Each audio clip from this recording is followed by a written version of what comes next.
ರಾಷ್ಟ್ರೀಯ ಹೆದ್ದಾರಿ 48ರಲ್ಲಿ ಭೀಕರ ರಸ್ತೆ ಅಪಘಾತ ಸಂಭವಿಸಿ ಇಬ್ಬರು ಸ್ಥಳದಲ್ಲೇ ಮೃತಪಟ್ಟಿರೋ ಘಟನೆ ನಡೆದಿದೆ. ತುಮಕೂರು ತಾಲೂಕಿನ ಸೊರೆಕುಂಟೆ ಗೇಟ್ ಬಳಿ ಈ ದುರ್ಘಟನೆ ಸಂಭವಿಸಿದೆ. ಟ್ರ್ಯಾಕ್ಟರ್ಗಳನ್ನು ಸಾಗಿಸುತ್ತಿದ್ದ ಲಾರಿಗೆ ಹಿಂಬದಿಯಿಂದ ಬೆಲೊರೋ ವಾಹನ ಡಿಕ್ಕಿ ಹೊಡೆದ ಪರಿಣಾಮ ಸರಣಿ ಅಪಘಾತ ಸಂಭವಿಸಿದೆ. ಡಿಕ್ಕಿಯ ರಭಸಕ್ಕೆ ಬೊಲೊರೋ ವಾಹನ ಸಂಪೂರ್ಣ ನಜ್ಜುಗುಜ್ಜಾಗಿದ್ದು, ವಾಹನದಲ್ಲಿದ್ದ ಇಬ್ಬರು ಸ್ಥಳದಲ್ಲೇ ಮೃತಪಟ್ಟಿದ್ದಾರೆ.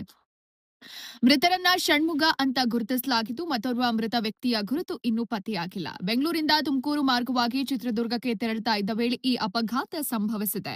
ಅಪಘಾತದ ಪರಿಣಾಮ ರಾಷ್ಟ್ರೀಯ ಹೆದ್ದಾರಿ 48ರಲ್ಲಿ ಕೆಲಕಾಲ ಸಂಚಾರ ಅಸ್ತವ್ಯಸ್ತಗೊಂಡಿತ್ತು. ನಜ್ಜುಗುಜ್ಜಾಗಿದ್ದ ಬೊಲೊರೋ ವಾಹನವನ್ನ ಕ್ರೇನ್ ಸಹಾಯದಿಂದ ರಸ್ತೆಯಿಂದ ತೆರವುಗೊಳಿಸಲಾಯಿತು. ಮೃತದೇಹಗಳನ್ನು ಮರಣೋತ್ತರ ಪರೀಕ್ಷೆಗಾಗಿ ತುಮಕೂರು ಜಿಲ್ಲಾಸ್ಪತ್ರೆಯ ಶವಾಗಾರಕ್ಕೆ ರವಾನಿಸಲಾಗಿದೆ. ಸುದ್ದಿ ತಿಳಿಯುತ್ತಿದ್ದಂತೆ ಕೋರಾ ಪೊಲೀಸ್ ಠಾಣೆ ಪೊಲೀಸರು ಸ್ಥಳಕ್ಕೆ ಭೇಟಿ ನೀಡಿ ಪರಿಶೀಲನೆ ನಡೆಸಿದ್ರು. ಅಪಘಾತಕ್ಕೆ ನಿಖರ ಕಾರಣ ಏನು ಅನ್ನೋದರ ತನಿಖೆ ಮುಂದುವರೆಸಿದ್ದಾರೆ. ಕೋರಾ ಪೊಲೀಸ್ ಠಾಣೆ ವ್ಯಾಪ್ತಿಯಲ್ಲಿ ಘಟನೆ ನಡೆದಿದೆ.